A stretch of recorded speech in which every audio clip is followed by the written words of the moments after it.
second unboxing today. We don't know what it is because it's in an unmarked box. But this is a camera. It's actually a, I don't know what you would call it. Some people call it a borescope camera. It's like no packing in there. Okay, it's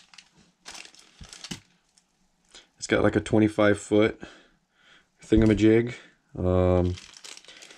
It has a,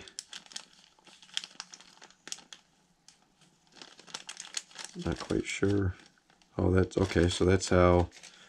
Let's take these little bits out of the bag here. Looks like a little camera lens cover. Oh, I see. So you put that on there, and then these things go in there. So it's got a little mirror, which I don't know if you can see that is worthless. It's not even a mirror. It's just a shiny piece of metal. It's not even a mirror. It's got a magnet. Can you see that? That looks like it should work pretty good. It picks up the shiny mirror, so that's awesome. And a little hook. And then it's got the thingamajig here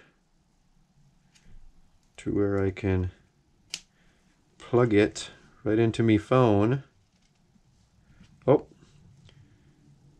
and the light lights up. So I'm gonna have to download the software to actually see how it works. Oh, look at that. You can kind of, you see that? It's got adjustment on the light all the way to off.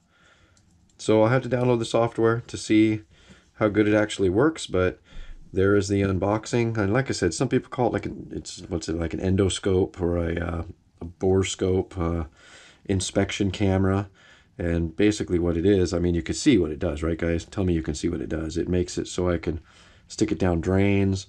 My specific purpose for buying this is I can stick it in engines, in like spark plug holes, and investigate the piston or cylinder internal parts, which is pretty cool. That's my main purpose for buying it. I spent like 20 bucks on it. But again, like the last one, I need to give it a really good rundown before I actually say what I think about it. But I'm excited to have it, and I thank you guys for watching this review. If you enjoyed it, subscribe, leave a thumbs up, leave a thumbs down if you didn't like it, and we'll see you next time. Thanks a million, everyone.